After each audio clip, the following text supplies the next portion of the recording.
మళ్ళీ క్రైస్తవులాగా బతుకుతానంటే కుదరదు. రేపు పొద్దున 100 మందిని పిలిపించుకోండి, మాకు అభ్యంతరం ఏం లేదు. విఆర్ఓ తీసుకొస్తాను, చక్కగా అందరికీ ఎంఆర్ఓ వారికి చెప్పేసి క్రైస్తవ సర్టిఫికేట్ ఇప్పించేసేస్తాను, ఎస్సీ సర్టిఫికేట్ క్యాన్సిల్ చేసేస్తాను. చట్టాలన్నీ మీకు తెలుసు, తెలియని చట్టాలు ఇంకా దేశంలో ఉన్నాయి. అలా ప్రవర్తించండి, గౌరవంగా ప్రవర్తించండి. లేదు ఇళ్లలో చర్చిలు పెట్టుకోవడానికి వీల్లేదు, ఇక్కడ ఎవరికి పర్మిషన్ లేదు చర్చ ఇవ్వడానికి. 200 ఎకరాల కర్ణాటకలో కూల్చోతలు పారేశారు చర్చిలన్నింటినీ, పర్మిషన్ లేని చర్చిని. తెలిసిందండి, దేశంలో ఊళ్ళో 6 చర్చిలు తెలియదా? ఎవడిస్తాడో పర్మిషన్? చర్చిల్లోకి వచ్చి చర్చిలు కట్టి పాస్టర్ అయ్యి నీకు ఎవడిస్తాడో పర్మిషన్ తెలియదా?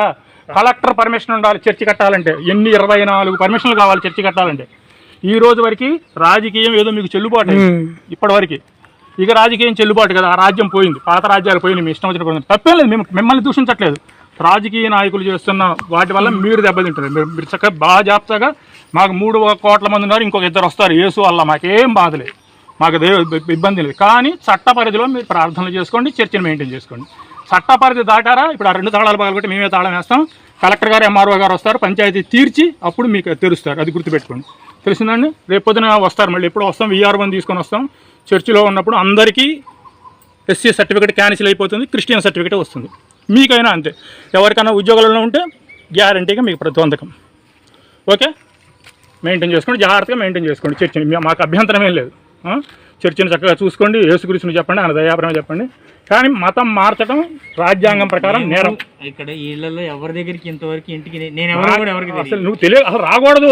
నువ్వు అక్కడి నుంచి అవసరం లేదు. నేను అక్కడ 15-20 కిలోమీటర్ల నుంచి ఇక్కడ ప్రార్థన చేస్తా, ఇక్కడ చేస్తున్న అవసరం దానికి అంత అవసరం చెప్పు. నీకు యేసుక్రీస్తు భక్తులు ఉన్నాయి, చర్చిలేవా కల్లూరులో? నాగాలాండ్, ఈశాన్య రాష్ట్రాలన్నీ క్రైస్తవ దేశాలు, కల్లూరులో చర్చిలు లేవా అంటున్నారు. కానీ వాళ్ళకి భారతదేశంలో మాకు కావాల్సింది ఇండియన్. ఈ దేశాన్ని గౌరవించేవాడు, కల్లూరులో చాలా చర్చ దేశాన్ని గౌరవించేవాడు. ఈ దేశంలో మత మార్పిళ్లు జరిగి అనేకమైన రాజ్యాలు పోతూ ఉన్నాయి. కాబట్టి భారత రాజ్యాంగం ప్రకారం జరగాలి ఏదైనా సరే. మీరు రేపొద్దున క్రైస్తవులు అందరూ వచ్చి క్రిస్తాని వాడు ఎవడో వచ్చేసి దేశాన్ని ఆక్రమిస్తే మీరంతా అటు సపోర్ట్ చేస్తారంటుంది రాజ్యాంగం. అందుకని అంబేద్కర్ కూడా ఒప్పుకోలేదు. నా శవం మాత్రమే క్రైస్తవంలో చేరుతుంది అన్నాడు. నేను పొరపాటు కూడా క్రైస్తవంలో చేరినాడు అంబేద్కర్. మీ అందరికీ అంబేద్కర్ గారు పెద్ద గురువు కదా, మాకు గురువే. ఆయన క్రైస్తవం నా శవం మాత్రమే చేరుతుంది అన్నాడు. మీరందరూ క్రైస్తవంలో చేరుతున్నారు, చేరండి, తప్పేం లేదు. కానీ సర్టిఫికేట్ తీసుకోండి.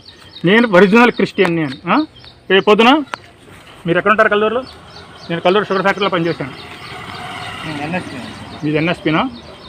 పేరు, మీ పేరు? నా పేరు ఎవినేజ్. నా పూర్తి పేరు చెప్పండి. ఎవినేజే కాదు, మీకు మీ సర్టిఫికేట్లో ఏముందో చెప్పండి. సర్టిఫికేట్లో కూడా అదే ఉందా? Very good.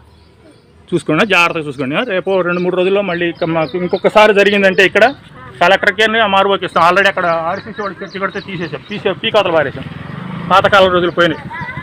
చట్ట ప్రకారం చట్ట పరిధిలో చేసుకోండి, మీకేం ఇబ్బంది ఏం లేదు.